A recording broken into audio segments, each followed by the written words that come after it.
Good morning विद्यार्थी मित्रों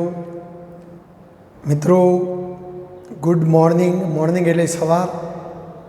तमने एम थतुं हशे कि अमे तो बपोरे लेक्चर जोईए छीए तो साहेबे गुड आफ्टरनून कहेवुं जोईए, पण नहीं मित्रों, हूँ तो तमने गुड मॉर्निंग ज कहीश। कारण के तमे ज्यारे लेक्चर जोवो ए वखते भले गमे ते समय होय, पण जाग्या त्यारथी सवार भणवा माटे ज्यारे बेसीए એટલે આપણા માટે તો જાગ્યા ત્યારથી સવાર એટલે ગમે તે સમયે તમે લેક્ચર જુઓ, પણ હું તો તમને ગુડ મોર્નિંગ જ કહીશ। ચલો મિત્રો, આજના નવા લેક્ચરમાં આપણે એક નવી ગતિ, પ્રક્ષિપ્ત ગતિ વિશે ભણવાનું છે। અગાઉના પ્રકરણમાં આપણે સુરેખ પથ ઉપર થતી ગતિ ભણ્યા। આજે આપણે એક નવી ગતિ, પ્રક્ષિપ્ત ગતિ સમજવાની છે। વ્યવહારમાં તમે આ ગતિ પણ જોઈ હશે। દાખલા તરીકે ફૂટબોલની મેચ રમાતી હોય મિત્રો, તમે નિહાળી હોય, આપણે હવાના અવરોધક બળને અવગણીને વાત કરીશું તો કોઈ ફૂટબોલના ખેલાડીએ ફૂટબોલને આમ કિક મારી હોય તો એ વખતે તમે જાણો જ છો કે પેલો દડો ફૂટબોલ અહીંથી આમ થઈ અને આમ થઈને ક્યાંક દૂર સુધી જતો હોય છે। તો જો અહીંયા એક સાથે ફૂટબોલે બે દિશામાં ગતિ કરી, એક તો જમીનથી ઉપર પણ જાય છે, જો ગતિ કરતો કરતો ઉપરે જાય છે અને જમીનમાં આમ દૂર પણ જાય છે। આ આડી દિશામાં ગતિ કરી કહેવાય। ધારો કે તમારો ફૂટબોલ અહીંથી અહીં પહોંચ્યો તો જો આડી દિશામાં એને આટલું અંતર કાપ્યું કહેવાય અને ઊભી દિશામાં આટલું અંતર કાપ્યું કહેવાય। તો આમ એક સાથે બે ગતિઓ થઈ રહી છે, સમક્ષિતિજ ગતિ અને શિરોલંબ ગતિ। તો આવી ગતિ દરમિયાન એની ગતિ કેમ આવી થાય છે, કેમ આપણો ફૂટબોલ બસ આમના આમ સીધો જતો નથી અને આ રીતે આમ પાછો આવે છે, તો એ બધી વાત આ પ્રશ્નમાં આપણે સમજવાની છે। મિત્રો, સમક્ષિતિજ ગતિમાં કોઈ પદાર્થ જમીન ઉપર ગતિ કરતો હોય તો પૃથ્વીના કેન્દ્રથી એનું અંતર, તમે કહો છો કે પૃથ્વી ગોળ છે અને પદાર્થ જો કોઈ જમીન ઉપર આમ ગતિ કરતો હોય તો અહીંથી અંતર સરખું જ રહેવાનું। એટલે પૃથ્વી દ્વારા લાગતું ગુરુત્વાકર્ષણ બળ F=GmEm/r²। પૃથ્વીનું દળ એના એ, પદાર્થનું દળ એના એ, અંતર એના એ, તો બળ પણ એના એ, એટલે અચળ બળ લાગે। આપણે ઘર્ષણ બળ અવગણીશું। તો જમીન ઉપરની આડી ગતિ દરમિયાન, સમક્ષિતિજ ગતિ દરમિયાન વેગ અચળ રહે મિત્રો। સમક્ષિતિજ ગતિ દરમિયાન વેગ અચળ હોય, કારણ કે વેગ ક્યારે બદલાય? બળ બદલાય તો, એના ઉપર કંઈક બળ વધઘટ થતી હોય તો વેગ બદલાય, પણ સમક્ષિતિજ ગતિમાં બળ અચળ રહેવાનું। અને ન્યૂટનના નિયમ પ્રમાણે કોઈ પણ પદાર્થ ઉપર લાગતું બાહ્ય બળ જો અચળ જ હોય તો પછી એ જે વ્યક્તિ ગતિ કરતો હોય એટલા જ વ્યક્તિ ગતિ કરે। માટે સમક્ષિતિજ ગતિ દરમિયાન વેગ અચળ, અને અચળ વેગને આપણે નિયમિત કહીશું। તો આવા વેગને નિયમિત સમક્ષિતિજ વેગ કહીશું। પણ જ્યારે પદાર્થ ઉપર જતો હોય તો એનો વેગ અચળ નહીં રહે, કારણ કે પૃથ્વીનું ગુરુત્વાકર્ષણ બળ દરેક પદાર્થને નીચે ખેંચે અને પદાર્થ જો એની વિરુદ્ધ જાય તો એના વેગમાં ઘટાડો થાય। તમે કોઈ પદાર્થને અહીંથી આમ ફેંકો, આમ કહીને આમ ફેંકશો તો સ્ટાર્ટિંગમાં એનો વેગ વધુ હશે, પણ જો જેમ જેમ ઉપર જાય એમ એનો વેગ ઘટતો જાય, કોઈ ક્ષણે એનો વેગ 0 થઈ જશે, કારણ કે પૃથ્વીનું ગુરુત્વાકર્ષણ બળ એને નીચે ખેંચતો હોય અને આપણે પદાર્થને ઉપર મોકલીએ તો બળની વિરુદ્ધમાં પદાર્થ જાય તો વેગમાં ઘટાડો થાય, અને વેગમાં ઘટાડો થાય તો પ્રવેગ ઋણ મળે, અને ગુરુત્વાકર્ષણ બળને કારણે ઉદ્ભવતા પ્રવેગને ગુરુત્વ પ્રવેગ કહેવાય।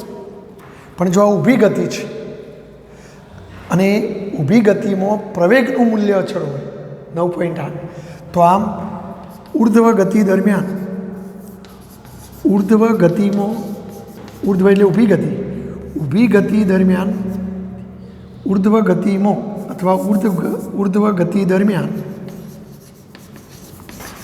વેગ બદલાય, જેમ જેમ ઉપર જાય એમ વેગ ઘટતો જાય, નીચે આવતો એમ એમ વેગ વધતો જાય, વેગ બદલાય, અને વેગ બદલાય તો પ્રવેગ ઉત્પન્ન થાય, માટે પ્રવેગી ગતિ થાય. તો નિયમિત ઉર્ધ્વ પ્રવેગ કહેવાય. અને એ પ્રવેગ ગુરુત્વ પ્રવેગ જેટલો, કારણ કે ગુરુત્વાકર્ષણ બળને કારણે પદાર્થમાં ઉદ્ભવતા પ્રવેગને ગુરુત્વ પ્રવેગ કહેવાય.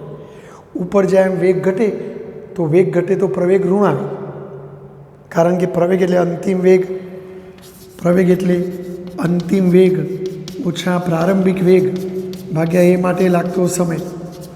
જો એ પ્રારંભિક વેગ 10 છે, અંતિમ વેગ 0 છે, અને ભાગ્યા સમય તો ધન જ હોય, પણ આ ઋણ થવાનું એટલે પ્રવેગ ઋણ. જો પદાર્થ નીચે આવતો હોય તો નીચે આવે એમ એનો વેગ વધતો જાય.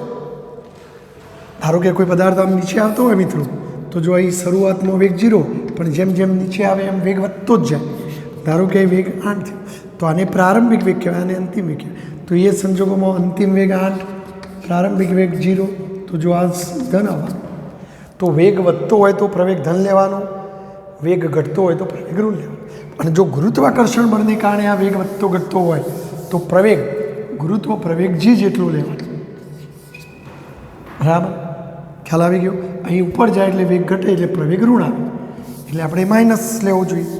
તો આ ઉર્ધ્વ દિશામાં પ્રવેગ અચળ હોય એટલે એને નિયમિત ઉર્ધ્વ પ્રવેગ કહેવાય, અને વેગ તો બદલાય. તો જોઈએ આપણે દાખલા તરીકે, ચલો આપણે અહીંયા ચિત્ર દોરીએ મિત્રો. ધારો કે હું અહીંયા XY સમતલમાં આકૃતિ દોરું. આપણી આડી અક્ષ X અક્ષ, આ ઊભી અક્ષ Y અક્ષ. ધારો કે આપણે અહીં ઉગમ બિંદુ આગળથી પદાર્થને આમ ફેંકીએ, તો જો અહીંયા શરૂઆતના યામ, તો જો ઉગમ બિંદુ આગળથી શરૂઆત થાય તો ઉગમ બિંદુના યામ, જેને આપણે શરૂઆતના યામ કહીશું X0 Y0, પણ એ તો કેટલા હોય? 0 0. તો X0 એ 0 અને Y0 એ 0. હવે ધારો કે અહીંથી તમે આ સમક્ષિતિજ સાથે કંઈક ખૂણે પદાર્થને ફેંકો. ધારો કે આપણે સમક્ષિતિજ સાથે V0 જેટલા વેગથી સમક્ષિતિજ સાથે θ0 ખૂણે પદાર્થને ફેંકીએ. ધારો કે કોઈ પદાર્થને હું આમ V0 જેટલા વેગથી ફેંકું છું, તો આ V0 ને પ્રારંભિક વેગ કહીશું આપણે, અને સમક્ષિતિજ સાથે θ0 ખૂણે ફેંકીએ. પણ જો એ V0 વેગ તો શું છે, તો આ પ્રારંભિક વેગના આપણે બે અલગ અલગ ઘટકો પાડી દઈએ. તો જો અહીંથી એક લંબ અહીં દોરું, અહીંથી લંબ અહીં દોરું, તો આ વેગ, તો જો આ વેગને આપણે પ્રારંભિક વેગનો સમક્ષિતિજ દિશામાંનો ઘટક કહેવાય, આને પ્રારંભિક વેગનો ઉર્ધ્વ દિશામાંનો ઘટક કહેવાય. તો જો આપણે વેગ એટલે V0 પર V0 વેગનો X દિશામાંનો ઘટક, એ રીતે આ કહેવાય V0 વેગનો Y દિશામાંનો ઘટક. તો પ્રારંભિક વેગ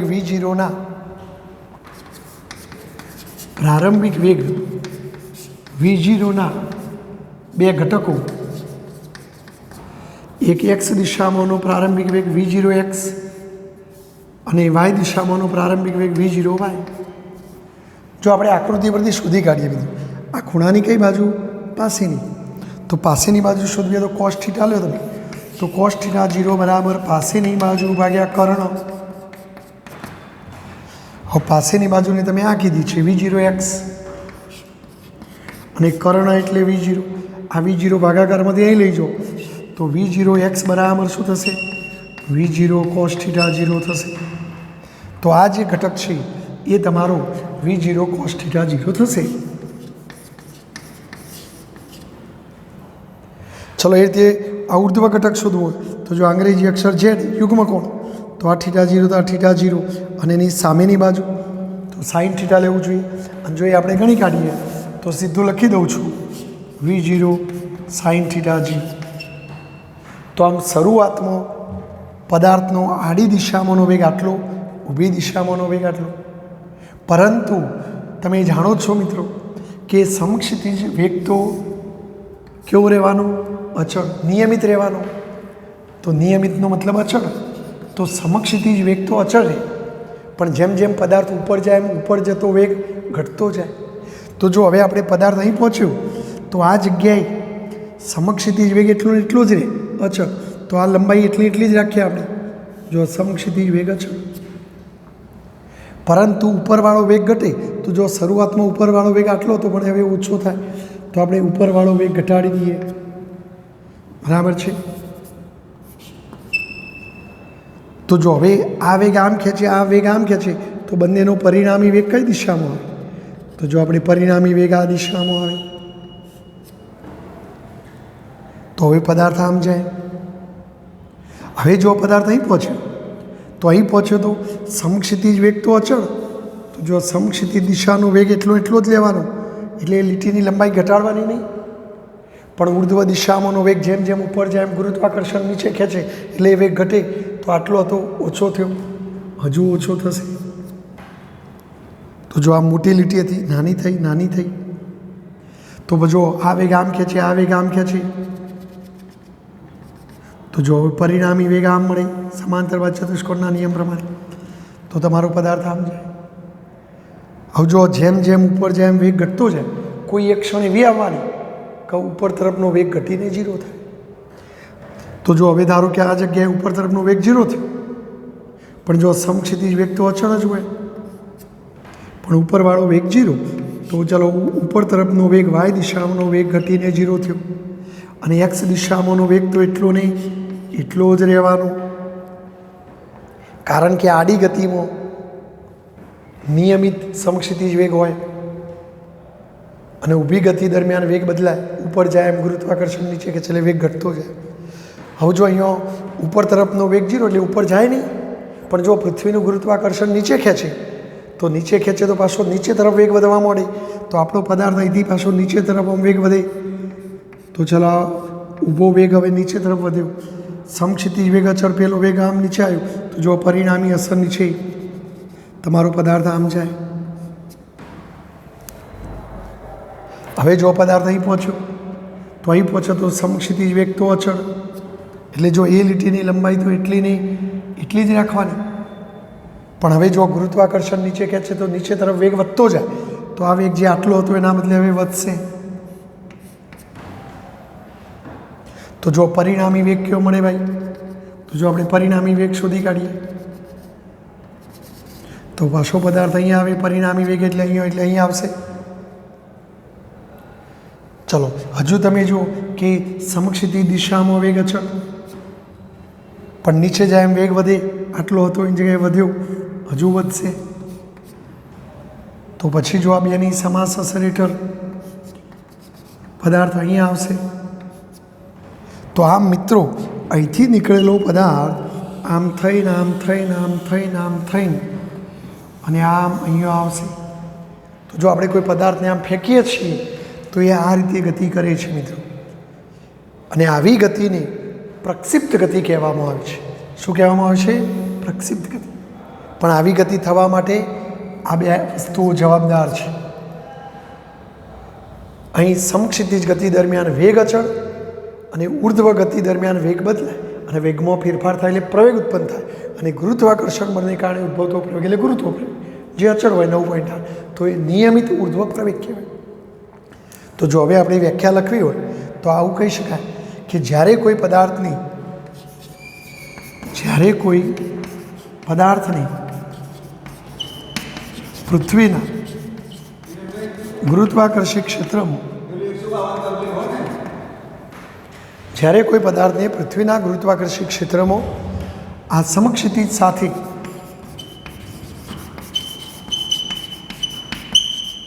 અમુક ખૂણે જ્યારે કોઈ પદાર્થને પૃથ્વીના ગુરુત્વાકર્ષી ક્ષેત્રમાં સમક્ષિતિજ સાથે અમુક ખૂણે ફેંકવામાં આવે ત્યારે તે નિયમિત સમક્ષિતિજ વેગ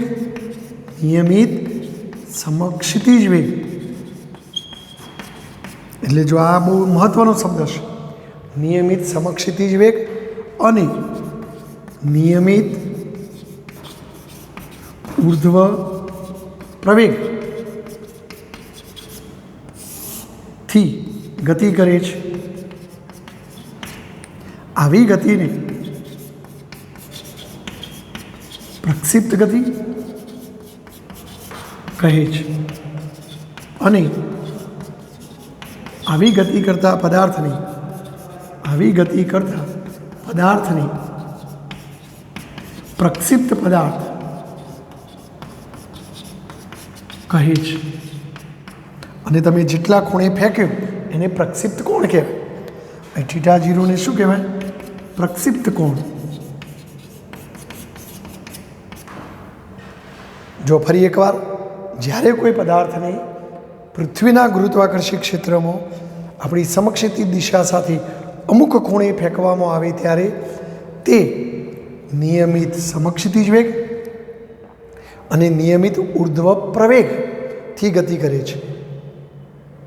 આવી ગતિને પ્રક્ષિપ્ત ગતિ કહે છે અને આવી ગતિ કરતા પદાર્થને પ્રક્ષિપ્ત પદાર્થ તરીકે ઓળખવામાં આવે છે. અને પદાર્થને જે ખૂણે ફેંકવામાં આવે એ શરૂઆતના ખૂણાને પ્રક્ષિપ્ત કોણ તરીકે ઓળખવામાં આવે છે.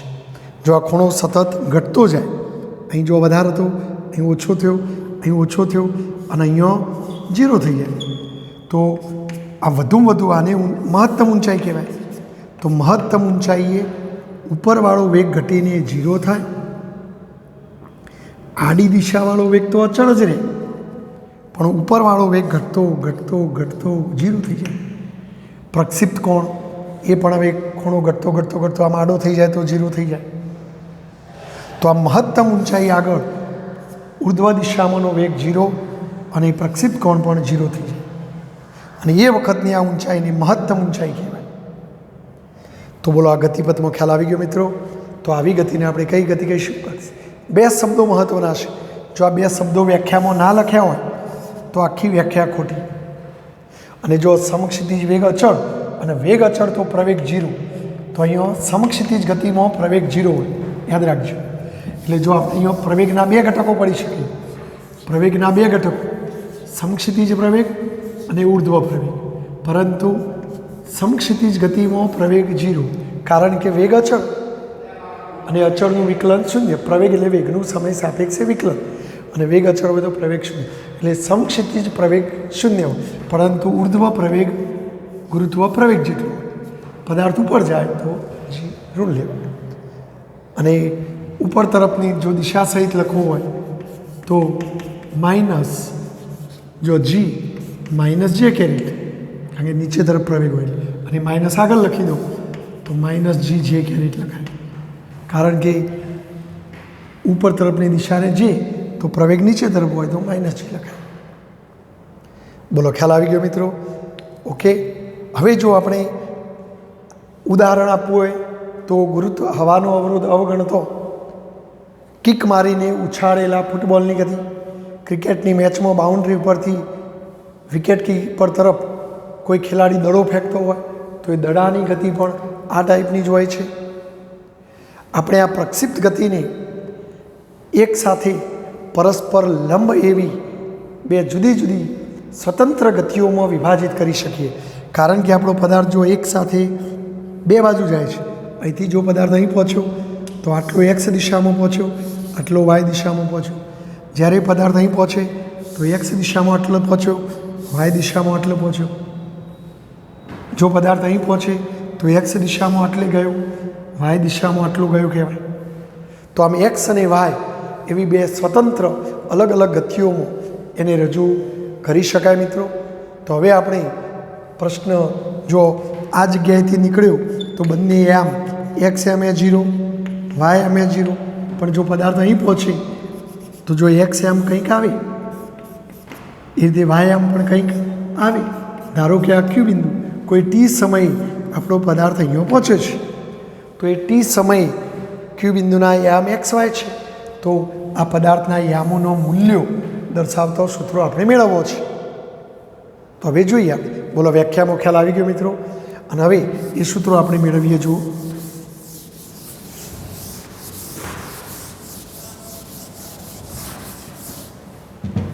દાખલા તરીકે મિત્રો અહીં ધ્યાન આપજો. ધારો કે આ એક્સ, આ વાય, અવગમ બિંદુઓ શરૂઆત અહીંથી કરીએ તો શરૂઆતમાં પદાર્થના યામ x0 y0, પણ x0 એ 0, y0 પણ 0. હવે અહીંથી તમે પદાર્થને આમ ફેંકો છો ધારો કે V0 જેટલા પ્રારંભિક વેગથી સમક્ષિતિજ સાથે θ0 ખૂણે ફેંક્યો. તો જો આપણે આ વેગના શરૂઆતમાં પ્રારંભિક વેગના બે ઘટકો પાડી દઈએ તો આડા વેગને V0નો x દિશામાંનો વેગ કહીશું અને V0નો y દિશામાંનો વેગ કહીશું. તો જો શરૂઆત એટલે t બરાબર 0 સમય ઉગમ બિંદુ આગળથી શરૂઆત થાય તો ઉગમ બિંદુના યામ x0 y0 જે 0 0 જેટલા હશે. જો પ્રારંભિક વેગ V0 હોય તો x દિશામાં પ્રારંભિક વેગ V0x, y દિશામાં પ્રારંભિક વેગ V0y, પરંતુ ખૂણાની પાસેની બાજુ એટલે cos અને પેલો sin થશે તો આને કહેવાય V0 cos θ0 અને કહેવાય V0 sin θ0 કહેવાય. બરાબર છે. તો આ શરૂઆતના આપણે વેગની વાત કરી. હવે આપણો કણ ગતિ કરતો કરતો ધારો કે કોઈ t સમય આ q બિંદુ આગળ પહોંચે છે. તો ધારો કે કોઈ t સમય પદાર્થ q આગળ પહોંચે છે. તો જો આ અહીંયા પહોંચતો હોય મિત્રો તો x દિશામાં આટલું અંતર કાપ્યું તો અહીં એના યામ ધારો કે x દિશામાં આટલું ને y દિશામાં આટલું તો આ q બિંદુના યામ xy છે. હવે આ જગ્યાએ જો એનો વેગ આમ હોય મિત્રો, કારણ કે આપણે જોયું કે વેગ આમ બદલાતો તો જો એનો વેગ આમ હોય તો વેગના બે ઘટકો પાડી શકાય. બરાબર.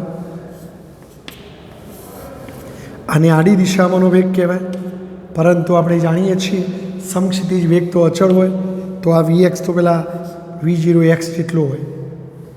તો અહીંયા t સમયે q પદાર્થ q આગળ પહોંચતો હોય, અહીં યામ xy છે, અહીં એનો વેગ તો x દિશામાંનો વેગ vx જે V0x જેટલો અચળ જ રહેવાનો, જ્યારે y દિશામાંનો વેગ બદલાઈ જવાનો, ઘટતો જવાનો.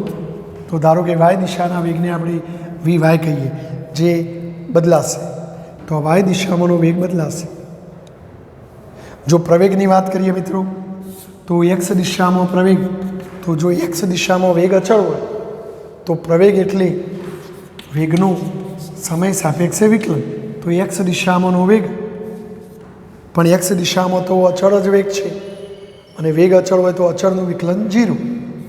જ્યારે y દિશામાં પ્રવેગ ગુરુત્વ પ્રવેગ જેટલો આવશે. જો દિશા સહિત લખવું હોય તો એ y બરાબર માઇનસ g j કેરેટ. તો આપણને આ રીતે પ્રવેગ આટલો લેવો પડશે અને x દિશામાં તો પ્રવેગ 0 હોય મિત્રો. તો હવે આપણે આ t સમયે આ x દિશામાં કાપેલું અંતર અને આ y દિશામાં કાપેલું અંતર આપણે શોધવું છે. હવે x દિશામાં જો વેગ અચળ રહેતો હોય તો પછી અચળ વેગ માટે તો વેગ બરાબર અંતર ભાગ્યા સમય. પણ જો ઉર્ધ્વ ગતિ માટે આ ના વપરાય, કારણ કે ઊભી ગતિમાં વેગ સમય સાથે બદલાય તો આ પદ બદલાતું જાય, એટલે ઊભી ગતિ માટે આ ના વપરાય, આડી ગતિ માટે વપરાય. તો ચલો આ સૂત્ર પરથી અંતર બરાબર વેગ ગુણ્યા સમય. ધારો કે t સમયે આ q બિંદુ આગળ આપણો પદાર્થ પહોંચ્યો છે તો t સમયે અંતર તો બોલો x દિશામાં કાપેલું અંતર x અને x દિશામાં તો વેગ અચળ જ હોય V0x અને સમય t, અથવા જો V0xની કિંમત મૂકી દો V0 cos θ0 ઇન્ટુ t. તો આ સમક્ષિતિજ દિશામાં કાપેલું અંતર શોધવાનું સૂત્ર. જો તમને કોઈ OMR પૂછાય મિત્રો કે એક પદાર્થની સમક્ષિતિજ સાથે 60 ડિગ્રીના ખૂણે શરૂઆતમાં 20 મીટર પર સેકન્ડના વેગથી ફેંકવામાં આવે છે, એટલે આપણે જે શરૂઆતમાં ફેંક્યો એ વેગ આપી દીધો, આટલા ખૂણે ફેંક્યો, તો 2 સેકન્ડ બાદ એને સમક્ષિતિજ દિશામાં કાપેલું અંતર શોધો. તો તરત તમારે સમક્ષિતિજ અંતર આ સૂત્રથી શોધવા. બોલો V0ની કિંમત કેટલી મૂકવાની? 20 cos 60 ઇન્ટુ સમય 2. પરિણામે જો 20 cos 60ની કિંમત 1/3 ગુણ્યા 2, 2 ઉડી જાય તો 20 મીટર. તો આ રીતે સમક્ષિતિજ અંતર આ સૂત્રથી ગણવા. ચલો ઊભું અંતર શોધવું છે, પણ જો ઊભી દિશામાં વેગ સતત બદલાઈ જાય છે એટલે આ સૂત્ર ના વપરાય. પણ જો ઊભી દિશામાં નિયમિત ઉર્ધ્વ પ્રવેગ છે, પ્રવેગ અચળ છે, તો તમે અચળ પ્રવેગી ગતિનો સમીકરણ વાપરી શકો. યાદ કરો, અચળ પ્રવેગી ગતિનો સમીકરણ D બરાબર V0t પ્લસ 1/2 ET². અથવા આપણે જો પેલું સૂત્ર ઉર્ધ્વ ગતિનું R બરાબર, અહીંયા ડીની જગ્યાએ આપણે લખતા હતા R માઇનસ R0, આ માઇનસ R0 ને પેલ બાદ લઈ જાઓ તો પ્લસ R0 થાય. તો યાદ આવે છે તમને? R બરાબર R0 પ્લસ આવું સૂત્ર આવતું હતું મિત્રો. જો આપણે ઉર્ધ્વ ગતિની વાત કરીએ તો y બરાબર y0 પ્લસ V0 y લેવું પડે, t પ્લસ 1/2 એ y લેવું પડે t². બરાબર. જો આ જ સૂત્ર x દિશા માટે લખવું હોય તો એ લખાયો x0 વત્તા V0 xt વત્તા 1/2 ax t². પરંતુ જો axની કિંમત 0 તો એ 0 મૂકો એટલે આ પદ તો 0 થઈ જાય. અને જો x0ની કિંમત પણ 0 જ છે તો આ પદ 0 થઈ જાય. તો x બરાબર માત્ર V0 xt. અને જો એ જ હતું સૂત્ર V0 xt. પણ ઉર્ધ્વ ગતિમાં પ્રવેગ 0 નથી તો પછી આ સૂત્રથી ગણવા. તો જો આપણે y0 તો કેટલો મિત્રો? 0. અને t સમયે ઉર્ધ્વ દિશામાં કાપેલું અંતર y છે, તો જો આ તો 0 છે વત્તા V0y, તો y દિશામાં શરૂઆતનો વેગ કયો આવશે? V0 sin θ 0 આવશે ઇન્ટુ t વત્તા 1/2. બોલો y દિશામાં પ્રવેગ, તો y દિશામાં પ્રવેગ કેટલો લેવાનો? -3 t². માટે y દિશામાં કાપેલું અંતર V0 sin θ 0. જો આનું કૌંસમાં લખવાનું મિત્રો, કારણ કે ઘણા ઉતાવળી અહીં લખેલી આ બે પદ ભેગો થઈ જાય. વાસ્તવમાં આખું જુદું જ છે એટલે આપણે આવું નહીં લખવાનું, આમ કૌંસ કરીને લખવાનું t. આ માઇનસ પ્લસ એટલે માઇનસ 1/2 gt². તો આ y યામ એટલે જો આપણા પ્રશ્નમાં યામનો મૂલ્ય શોધવાનો હતો તો x યામનું મૂલ્ય આ સૂત્રથી, y યામનું મૂલ્ય આ સૂત્રથી શોધાય. હમણાં જ જે પેલો મેં દાખલો કીધો હતો V0 આટલા હોય, આ 60 હોય, તો 2 સેકન્ડ એ y અંતર શોધો તો તમારે આ જ સૂત્રમાં કિંમત મૂકવાની. બોલો V0 20 sin 60 t 2 1/2 ગુરુત્વ પ્રવેગ 9.8 t 2 નો વર્ગ સાદુરૂપ આપો તો y દિશામાંનું અંતર મળી જાય. જો y દિશા માટે આ સૂત્ર નહીં વાપરવા. કેમ? કે y દિશામાં વેગ સતત બદલાઈ જાય છે, એટલે વેગ બદલાઈ જાય તો પછી બદલાતી કિંમત આવે એટલે આ સૂત્ર ના વપરાય. પ્રવેગ અચળ તો અચળ પ્રવેગીનો સૂત્ર વપરાય. તો આ વસ્તુ તમે ધ્યાન રાખજો. તો જો આ પ્રશ્નમાં ખ્યાલ આવી ગયો તમને, પ્રક્ષિપ્ત ગતિ સમજાવો તો પહેલાં એની વ્યાખ્યા કે જ્યારે કોઈ પદાર્થને પૃથ્વીના ગુરુત્વાકર્ષી ક્ષેત્રમાં સમક્ષિતિજ સાથે અમુક ખૂણે ફેંકવામાં આવે ત્યારે તે પદાર્થ નિયમિત સમક્ષિતિજ વેગ અથવા અચળ સમક્ષિતિજ વેગ અને અચળ ઉર્ધ્વ પ્રવેગ અથવા નિયમિત ઉર્ધ્વ પ્રવેગ સાથે ગતિ કરે છે. આવી ગતિને પ્રક્ષિપ્ત ગતિ કહે છે અને આવી ગતિ કરતા પદાર્થને પ્રક્ષિપ્ત પદાર્થ તરીકે ઓળખવામાં આવે છે. અને શરૂઆતમાં જે ખૂણે ફેંક્યો એ ખૂણાને પ્રક્ષિપ્ત કોણ કહેવામાં આવે છે. પ્રક્ષિપ્ત ગતિમાં સમક્ષિતિજ વેગ, પ્રારંભિક સમક્ષિતિજ વેગ V0 x બરાબર V0 cos θ 0 અને V0 y બરાબર V0 sin θ 0. પ્રવેગની વાત કરીએ તો x દિશામાં પ્રવેગ 0 હોય, y દિશામાં પ્રવેગ -g હોય. જો આપણે વેગનો મૂલ્ય શોધવો હોય મિત્રો, તો જો વેગનો મૂલ્ય શોધવો હોય તો ચલો આપણે આ t સમયે વેગ vx અને vy શોધવો હોય તો આપણે જો વેગનો સૂત્ર વાપરીએ તો જો આપણે વેગનું વ્યાપક સૂત્ર બની ગયા છે વેગ v બરાબર v0 પ્લસ at. જો x દિશામાંનો વેગ શોધવો હોય તો vx બરાબર v0 x વત્તા AX ટી અને વાય દિશામાંનો વેગ શોધવો હોય તો VY બરાબર V0y વત્તા AY ટી. પરંતુ બોલો AX બરાબર તો 0, તો એ 0 મૂકી દો, 0 ગુણ્યા ટી 0, તો આમ VX બરાબર તો V0x જ રહેવાનું અને V0x એટલે V0 cos થીટા 0 જ રહેવાનું. જ્યારે વાય દિશામાંનો વેગ તો જો V0y તો V0yની જગ્યાએ શું લખવાનું? V0 sin થીટા 0 લખવાનું પ્લસ AYની જગ્યાએ -g, કારણ કે પ્રવેગ -g જેટલો, માટે V0 sin થીટા 0 -gt. તો આવું સૂત્ર મળી જાય મિત્રો. તો વાય દિશામાંના વેગનું સૂત્ર, પેલું એક્સ દિશામાંના વેગનું સૂત્ર. જો ખૂણો શોધવો હોય તો કોઈ પણ જગ્યાએ ખૂણો, જો તમે આ જગ્યાએ ખૂણો શોધતા હો તો જો આ V0y કહેવાય અને આ V0x કહેવાય, તો tan થીટા 0, તો જો tan થીટા 0 બરાબર વાય આમ ભાગ્યા એક્સ આમ, આ શરૂઆતમાં. પણ પછી ધારો કે તમે ટી સમય જઈને વાત કરો તો ટી સમય તમારો વેગ આમ થઈ ગયો તો વેગનો આ ઘટક VX આવે અને પેલો VY આવે, તો પછી ટી સમયે ખૂણો બદલાઈ ગયો તો VY/VX આવે. પરંતુ તમે જ્યારે મહત્તમ ઊંચાઈએ પહોંચો મિત્રો, તો જો મહત્તમ ઊંચાઈએ પહોંચીએ તો આરે વેગ ઘટતો અહીં કેટલો થઈ જાય? 0. તો મહત્તમ ઊંચાઈએ વાય દિશામાંનો વેગ 0, તો મહત્તમ ઊંચાઈએ વાય દિશામાંનો વેગ ઘટીને 0 થઈ જાય. તો પછી અહીં 0 મૂકો તો tan થીટા બરાબર 0/VX એટલે કે 0, માટે થીટા 0. તો પેલો ખૂણો પણ આમ જે વધારે હતો એ ઓછો થતો આડો થઈ જાય તો થીટા 0 થઈ જાય. તો આપણે મહત્તમ ઊંચાઈએ ખૂણો 0 બતાવવાનો.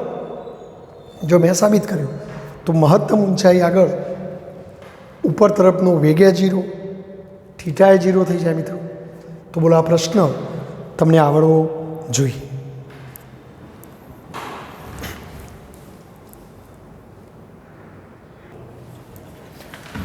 જો મિત્રો આપણે હાલ જ વાત કરી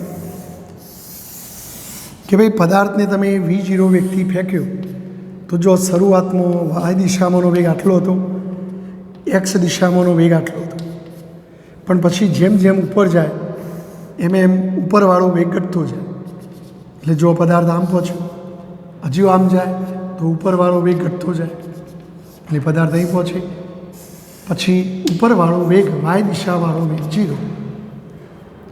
તો એ વખતે પદાર્થ હવે ઉપર નહીં જાય, હવે નીચે આવવાનું શરૂ કરશે. તો આ ઊંચાઈને મહત્તમ ઊંચાઈ કહેવાય. તો જો મહત્તમ ઊંચાઈ કોને કહેવાય? તો પ્રક્ષિપ્ત ગતિ કરતા પદાર્થે ઉર્ધ્વ દિશામાં પ્રાપ્ત કરેલી મહત્તમ ઊંચાઈ.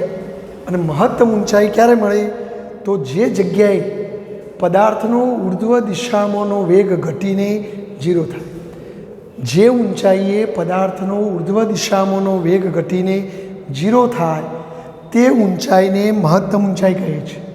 અથવા જે ઊંચાઈએ પેલો ખૂણો 0 થાય તે ઊંચાઈને મહત્તમ ઊંચાઈ કહે છે.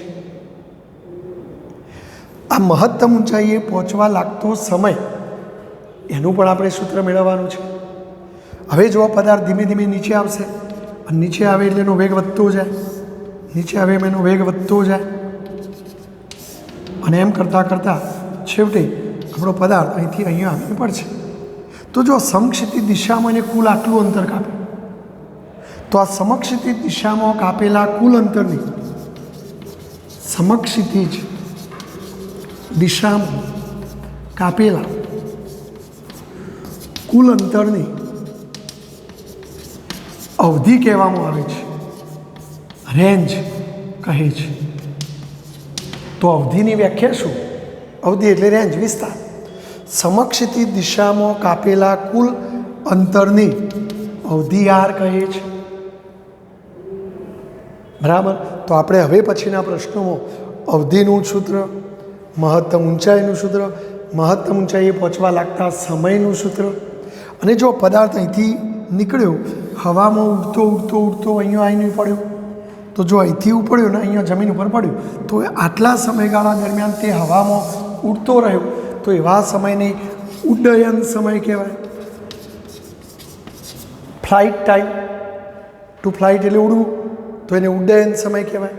અને ઉડ્ડયન સમય આ સમયથી ડબલ હોય. ધારો કે અહીંથી મહત્તમ ઊંચાઈએ પહોંચવા લાગતો જે સમય હોય તો મહત્તમ ઊંચાઈએથી જમીન ઉપર પહોંચવા પણ એટલો જ સમય લાગે. તો કુલ ઉડ્ડયન સમય ટી ફ્લાઇટ શોધવો હોય તો આ બંને સમયનો સરવાળો અથવા ડબલ સમય કરી દેવાનો. અહીંથી અહીં પહોંચવા જેટલો સમય લાગે એનાથી ડબલ ઉડ્ડયન સમય. તો આપણે હવે પછીના લેક્ચરમાં અવધિનું સૂત્ર, મહત્તમ ઊંચાઈનું સૂત્ર, મહત્તમ ઊંચાઈએ પહોંચવા લાગતા સમયનું સૂત્ર અને ઉડ્ડયન સમયનું સૂત્ર મેળવીશું મિત્રો. ઓકે, તો આ લેક્ચરમાં આપણે આટલું જ. આ બધું બીજા લેક્ચરમાં રાખીશું, નહીં તો લેક્ચર લોબું થઈ જાય, તમને જોવામાં તકલીફ પડે મિત્રો.